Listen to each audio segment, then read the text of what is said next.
વિદ્યાર્થી મિત્રો, જય સ્વામિનારાયણ. ધોરણ 7 વિષય ગણિત. મિત્રો, સમય સંખ્યામાં આગળ આપણે સ્વાધ્યાય 9.1ના ઘણા દાખલા સમજ્યા. હવે આગળ સમજીએ તો કેટલાક યાદ રાખવાના મુદ્દા સમજીએ. તો પોઈન્ટ છે સમય સંખ્યાઓ પરની ક્રિયાઓ. સમય સંખ્યા પર કઈ કઈ ક્રિયા થાય છે તો જોઈએ. તો કે સમય સંખ્યા પર સરવાળા, બાદબાકી, ગુણાકાર, ભાગાકાર જેવી મૂળભૂત ગણન ક્રિયાઓ અપૂર્ણાંકની મૂળભૂત ક્રિયાઓની જેમ જ થઈ શકે છે. જેમ આપણે આગળ પણ અભ્યાસ કર્યો કે અપૂર્ણાંક છે તો કે અપૂર્ણાંકમાં ગુણાકાર, ભાગાકાર, સરવાળા, બાદબાકી વગેરે ક્રિયા ગણન ક્રિયા થતી હતી. એ જ રીતે સમય સંખ્યામાં એમાં પણ સમય સંખ્યાના જે સરવાળા છે, બાદબાકી છે, ગુણાકાર છે, ભાગાકાર છે જેવી મૂળભૂત ગણન ક્રિયાઓ અપૂર્ણાંકની મૂળભૂત ક્રિયાઓની જેમ જ થઈ શકે છે. જેમ આપણે આગળ અભ્યાસ કર્યો એ જ રીતે આ ક્રિયાઓને પણ આપણે આજે સમજવાની છે. તો જોઈએ, એમાં પહેલું છે સરવાળા. સરવાળા એટલે કે સમય સંખ્યા પરની પ્રથમ ક્રિયા છે સરવાળા. સરવાળા દ્વારા આપણે સમજીએ કે સમય સંખ્યા કઈ રીતે કઈ ક્રિયા થાય છે એના ઉપર. તો જોઈએ મિત્રો, સરવાળા તો 2 પંચમાંશ પ્લસ -4 પંચમાંશમાં છેદ સમાન છે અને બે ક્રિયા જે બે ક્રમિક બિંદુઓ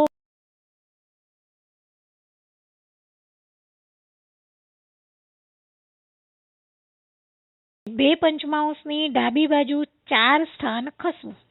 આમ કરવાથી તો કે -2 પંચમાંશ પર પહોંચાશે. ફરી એકવાર કે ભાઈ તમને રકમ આપી છે 2 પંચમાંશ પ્લસ -4 પંચમાંશ. તો એ વચ્ચેનું જે બે ક્રમિક બિંદુનું વચ્ચેનું અંતર છે તો કે 1 પંચમાંશ વચ્ચેનું જે અંતર છે એટલે કે અહીંયા શું કીધું તો કે -2 પંચમાંશમાં -4 પંચમાંશ ઉમેરવાનો અર્થ. તો 2 પંચમાંશની ડાબી બાજુ 4 સ્થાન ખસવું. આમ કરવાથી -2 પંચમાંશ પર પહોંચાશે. ક્યાં પહોંચાશે મિત્રો? -2 પંચમાંશ. કે -2 પંચમાંશ આવે છે જવાબ? તો -4 છે એટલે એનો જવાબ આવશે. તમને એક નિશાની તો ખબર જ છે કે minus plus minus plus minus minus. એટલે કે ભલે નિશાની અહીંયા સરવાળો છે પરંતુ થશે શું તો કે જે 4 છે એમાંથી 2 કેવા થશે? બાદ થશે. અને પણ કેવો જવાબ આવશે? માઇનસમાં. આગળ આપણે નિશાની સમજી ગયા છીએ કે આમાં કઈ નિશાની આવે છે, આપણે આગળ પણ માહિતી મેળવી ગયા છીએ. તો તમે જોયું કે ભાઈ -4 છે એટલે કે એમાંથી 2 શું થશે? બાદ થશે. ભલે સરવાળો છે તો પણ જવાબ આવશે 2 પંચમાંશ. કેવા? માઇનસ. કેમ? કારણ કે 4 શું છે મિત્રો? માઇનસ છે. એટલે મોટી સંખ્યા છે. ટૂંકમાં 4 મોટી સંખ્યા છે. માટે જે મોટી સંખ્યા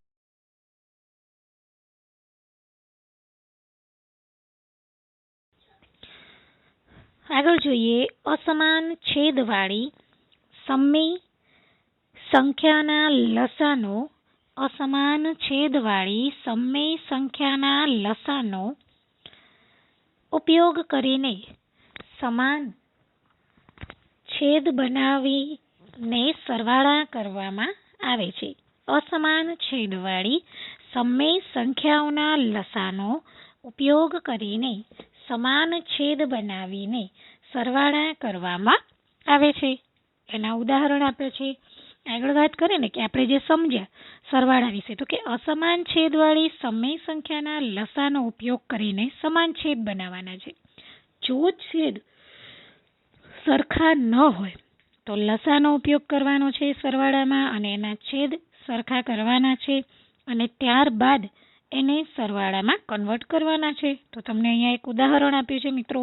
ઉદાહરણ તરીકે -5/7 પ્લસ -2/3 તમે જુઓ છો કે બંનેના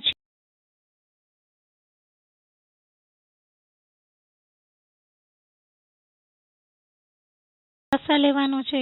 તો 7 અને 3 નો જે લસા છે એ તમે લેશો તો કે 7 × 3, 7 તરી કેટલા થશે? 21. બરાબર. કેમ અહીંયા લસા લીધો? કારણ તમે જુઓ છો અંશ કેવો છે? નાનો છે, છેદ મોટો છે, અને સરવાળો છે તો શું થશે? તો કે લસા લેવાનો છે. 7 તરી 21. હવે જોઈએ તો બંને જે સંખ્યા છે તમને જોયું કે ભાઈ -5/7 તો એને 21 લાવવાના છે છેદમાં. તો શું કરશો? કઈ સંખ્યા સાથે ગણતરી કરો તો 21 આવે છે? તો તમે જુઓ છો કે ભાઈ નીચેની સંખ્યાને છેદ છે એટલે નીચેની સંખ્યામાં જ લાવવાના છે. તો જે સંખ્યા સાથે નીચે ગણો છો એ જ સંખ્યાને ઉપરની સંખ્યા સાથે ગણવાના છે, જે આપણે આગળ અભ્યાસ કર્યો. તો 7 તરી 21 અને એ જ સંખ્યાને ઉપર પણ ગણીશું 5 સાથે તો કેટલા આવશે? -15. 5 તરી 15. તો જવાબ આવે છે -15/21. એ જ રીતે બીજી રકમ છે -2/3. તો એને પણ આપણે શું કરવાનું છે?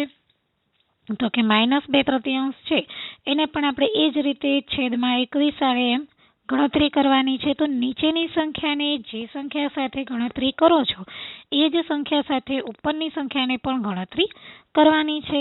તો તમે જોઈ રહ્યા છો કે ભાઈ 3, 7 તરી 21, 7 દુ 14. ચલો, બંનેના છેદ કેવા થઈ ગયા મિત્રો? સમાન. હવે બંનેનો સરવાળો કરીશું તો -15 પ્લસ -14 ભાગ્યા 21. બરાબર ને? હવે અહીંયા ચિહ્ન જુઓ કેવું છે ચિહ્ન? માઇનસ માઇનસ શું થશે? પ્લસ. બે સરખા છે તો પ્લસ થશે અને નિશાની આવશે મોટી સંખ્યાની. તો બંને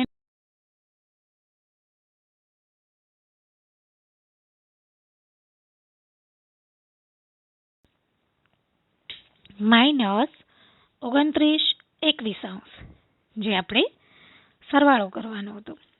ફરી એકવાર ધ્યાનથી જુઓ. તો અસમાન છેદવાળા સમય સંખ્યા હોય તો તેનો લસાનો ઉપયોગ કરીને છેદ સરખા કરવાના છે અને પછી સરવાળો કરવાનો છે. અહીંયા તમને રકમ આપી છે -5/7 પ્લસ -2/3. હવે ખાસ ધ્યાન કે બંનેનો શું શોધશો પહેલા મિત્રો? તો કે લસા. 7 તરી 21 આપણો લસા છે. એવી સંખ્યા સાથે બંનેને ગુણો કે છેદમાં 21 આવે. તો તમે જુઓ છો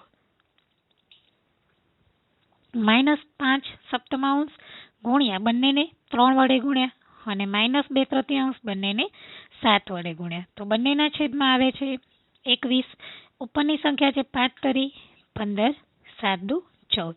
હવે માઇનસ માઇનસ થશે પ્લસ. તો શું કરશો મિત્રો? તો કે માઇનસ માઇનસ જો પ્લસ થતા હોય તો એનો મતલબ કે બંનેનો સરવાળો થશે. તો કેટલો જવાબ આવે છે? -29/21. તો મિત્રો આ હતો આપણો સરવાળા માટેનો ગાણિતિક નિયમ. જે સમય સંખ્યામાં સરવાળા જે છે એ કઈ રીતે કરવાના છે એના માટેનો આ એક નિયમ હતો જે આપણે સમજ્યા. તમે જોયું કે એમાં કઈ રીતે એનું સ્થાન ખસે છે તેમજ એને કેમ લસા કરીને પહેલા એના છેદ સરખા કરીએ છીએ. હવે વાત કરીએ આગળ બાદબાકી. તો કે સમય સંખ્યાની બાદબાકી માટે ગાણિતિક નિયમ શું છે? તો સમય સંખ્યા P/Q ની વિરોધી સંખ્યા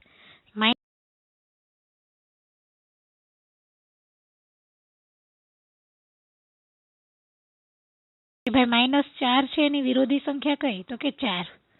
બરાબર. હવે 25 છે તો એની વિરોધી સંખ્યા તો -25. તો આ બધી એની વિરોધી સંખ્યા છે. તો એક સમય સંખ્યામાંથી બીજે સમય સંખ્યાની બાદબાકી કરવી એટલે કે સંખ્યામાં બીજા સંખ્યાની વિરોધી સંખ્યા ઉમેરવી થાય છે. બાદબાકીનો નિયમ શું છે? તો કે એક સમય સંખ્યામાંથી બીજી સમય સંખ્યાની બાદબાકી કરવી એટલે કે સંખ્યામાં બીજી સંખ્યાની વિરોધી સંખ્યા ઉમેરવી. તો અસમાન છેદવાળી સમય સંખ્યાઓના છેદનું લસાનો ઉપયોગ કરીને છેદ સમાન બનાવીને બાદબાકીની ક્રિયા કરવામાં આવે છે. અસમાન છેદવાળી સમય સંખ્યાઓના છેદના લસાનો ઉપયોગ કરીને છેદ સમાન બનાવીને બાદબાકીની ક્રિયા કરવામાં આવે છે. આગળ વાત કરીએ તો આજે આપણે બાદબાકીનો નિયમ સમજ્યા.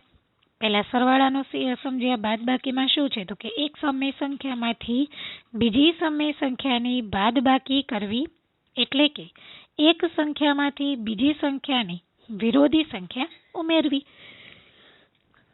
અસમાન છેદવાળી સમય સંખ્યાઓના છેદોના લસાનો ઉપયોગ કરીને છેદ સમાન બનાવીને બાદબાકીની ક્રિયા કરવામાં આવે છે. આગળ વાત કરીએ મિત્રો ગુણાકાર. તો કે સમય સંખ્યા જે છે ગુણાકારનો નિયમ શું છે તો કે બે સમય સંખ્યાનો ગુણાકાર કરવા માટે અંશ અને છેદનો અલગ અલગ ગુણાકાર થાય છે અને તેને અંશનો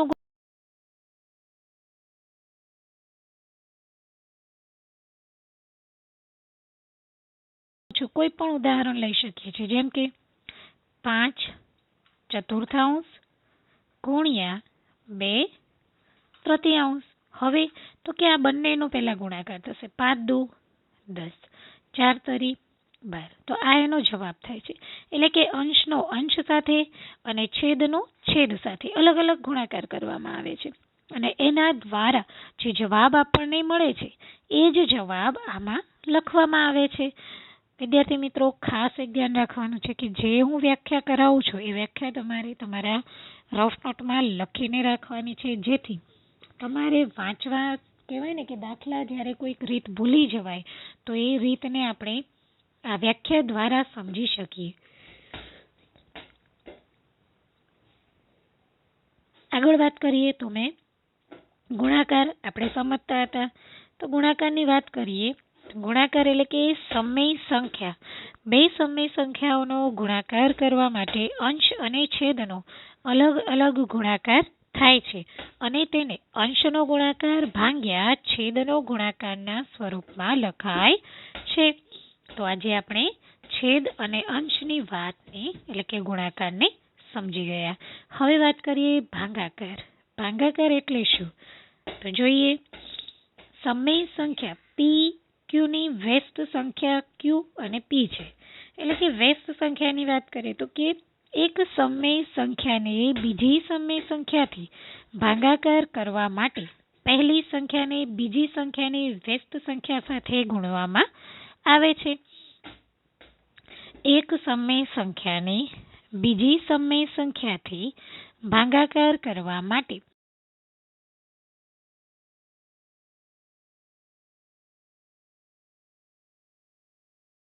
આપણે કેટલાક ઉદાહરણ દ્વારા જોઈએ તો તમે અહીંયા જુઓ છો કે ભાગાકાર છે તો શું કર્યું છે તો કે સમય એટલે કે એક સમય સંખ્યાને બીજી સમય સંખ્યાથી ભાગાકાર કરવા પહેલી સંખ્યાને બીજી સંખ્યાની વ્યસ્ત સંખ્યા જેથી શું કરવામાં આવે છે ગુણાકાર કરવામાં આવે છે.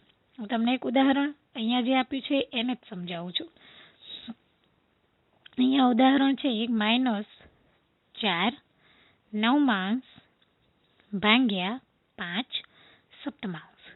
ખાસ ધ્યાન રાખો. હવે તો કે -4 9 ગુણ્યા આ જે સંખ્યા છે એની વ્યસ્ત કરી નાખો, એને ઉલટાવી દો 7 પંચમાંશ. બરાબર. હવે બંનેનો શું કરશો ગુણાકાર. જુઓ 7 ચોક 28. કેવા આવશે 28 માઇનસ. એ જ રીતે 9 પંચા 45. તો આ રીતે ભાગાકાર જો આપ્યો હોય તો એને આ જ રીતે શોધવાનો થાય છે. સમજાયું? ફરી એકવાર અલગ ઉદાહરણ દ્વારા સમજીએ આપણે. તો જુઓ 3 પંચમાંશ ભાગ્યા 2/3. બરાબર. હવે આ જ સંખ્યાને ભાગાકારમાં શોધવી છે તો 3 પંચમાંશ લખવાના છે ગુણ્યા ભાગાકારના થશે ગુણ્યા. હવે એને વ્યસ્ત કરી દો. વ્યસ્ત એટલે ઉલટાવી દેવાની છે તો 3/2. ચલો 3 તરી 9 5 દુ 10. તો આ શું છે મિત્રો આપણો ભાગાકારનો જવાબ. તો આ રીતે આપણે ભાગાકારની સમય સંખ્યાની ગણતરી છે સમજી શકીએ છીએ. તો મિત્રો આજે આપણે જોયું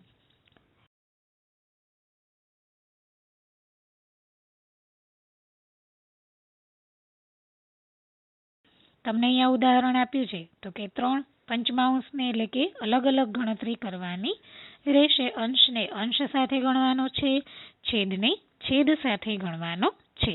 અને એ જ રીતે આપણે ભાગાકારનો જવાબ ગુણાકારનો જવાબ લાવવાનો છે કે બે સમય સંખ્યાનો ગુણાકાર કરવા માટે અંશ અને છેદનો અલગ અલગ ગુણાકાર થાય છે. તો આપણે ગુણાકાર, ભાગાકાર, બાદબાકી અને સરવાળા કે સમય સંખ્યા પરની જે ક્રિયાઓ છે એટલે કે સરવાળા, બાદબાકી, ગુણાકાર અને ભાગાકાર વિશે માહિતી મેળવી.